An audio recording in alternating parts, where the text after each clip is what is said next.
Right, morning folks, welcome back to Yorkshire Outdoors and Survival.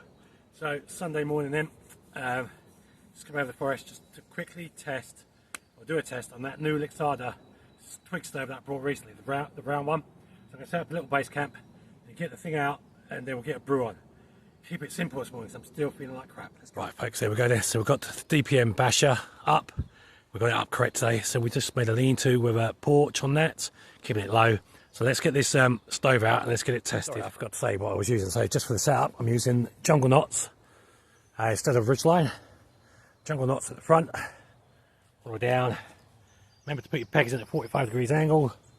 I'm just going to put a ground sheet underneath here, and then we're going to get a brew on and test that stove. Okay, so for safety reasons, we don't want the ground to burn. It doesn't matter if it's a little bit damp underneath, but for safety reasons, I put silver foil underneath, and then obviously I'm not going to do it under the basher because I don't want the basher to catch fire or anything. So we've got it in the open. So I'm just going to put some kindling inside that, and then we're going to let it light and then see how we get on with it. Now obviously before I give it its first burn, I want to make sure it's stable. So I'm just going to put a top on it, a pot on top of it. It's not bad, but it's still a bit wonky. So what I'm going to do is, somebody suggested put some pegs on it.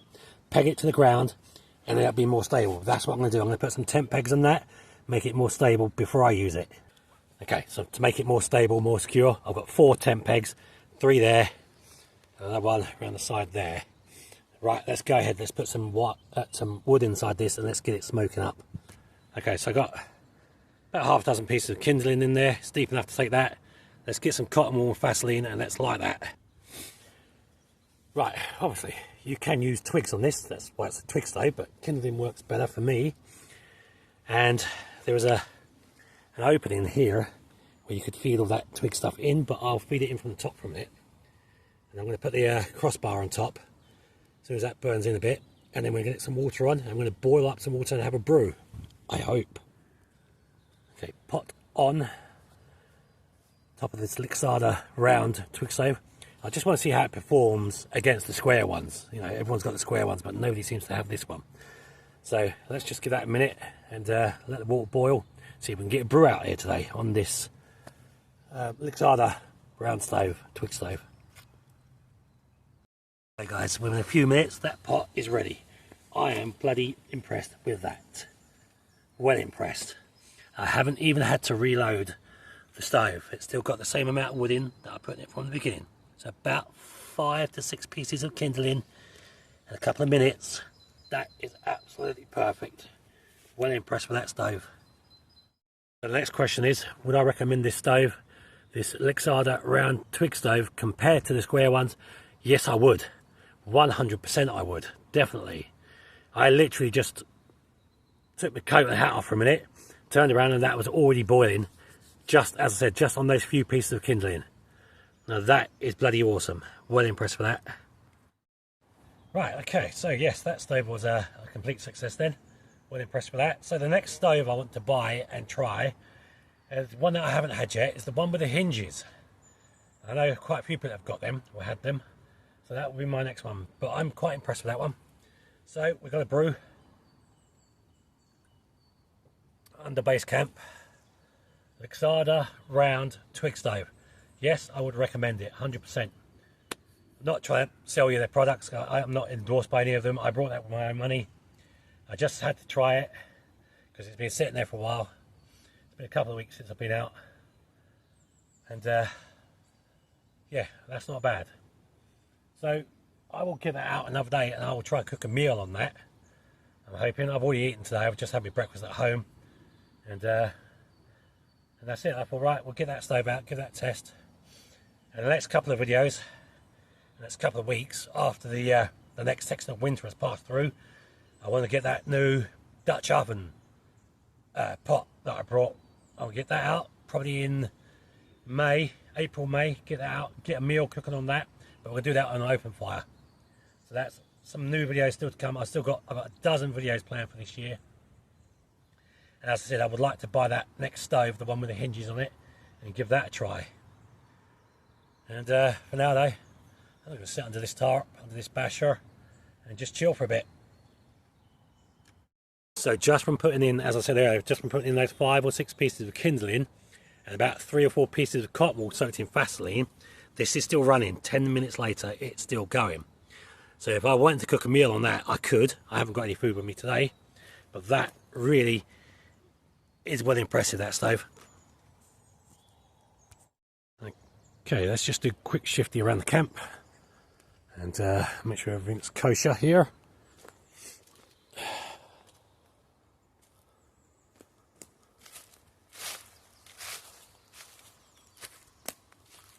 And so far so good.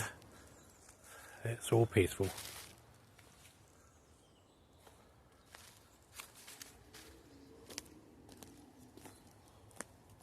So there we go, there's my little kitchen area.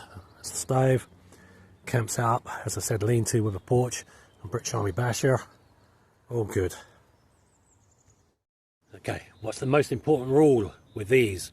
The very first rule I didn't know when I very first ever brought one of these is never ever pour water on them. I learned that the hard way. The very first time I ever brought a Twig stove many moons ago, one of the small ones, I poured water on it. I didn't know until I watched people's videos, and then the one, I think it was Dan, English bushman, said never ever pour water on these things. So I learned that the hard way, and ever since then I've had many different stoves. I've never poured water on that since. So never pour water on these things. I don't know why. I'm sure it's something to do with rust and the misshape of the metal afterwards. So yeah, so there we go. Golden rule, don't ever pour water on, just let them burn themselves out. And there you go. And that's what I'm doing now. I'm just going to let that one burn out. And about half an hour or so afterwards I can pack it down, put it away, and it's all good. Okay, so as you can see there then, the stove is dying out. Let's give that another 20 minutes. And then I empty that out and then pack it down, and we're all good to go. So the other good thing about these Twig stoves is they're really good for stealth camping. Almost. They're not going to give you position away because they don't make any noise like a gas stove. The only thing that might give you away is the light from the fire and the smell of the smoke. Other than that, sound wise, it's not going to give you position away. But if you kept it behind a tree or something, or behind a bush, no one's going to see that. So it's quite safe for stealth camping. So there we go. Right, on that note then, that's enough waffling from me for today.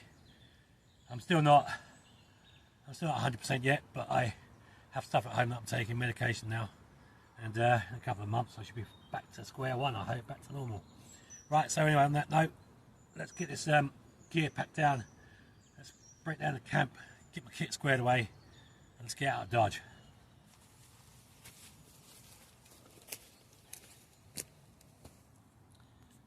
Right guys, there we go. So the pot broke down, cooled down very nicely, left no burn mark, just scattering the ash, and then whatever blew over the ground, I'll just cover that back up. So yeah, that works. And camp's broke down, kit squared away, left no trace. Thanks very much for watching. Don't forget to give the videos a thumbs up. I'll catch you all in the next one. Take care, stay safe. I'm out of here.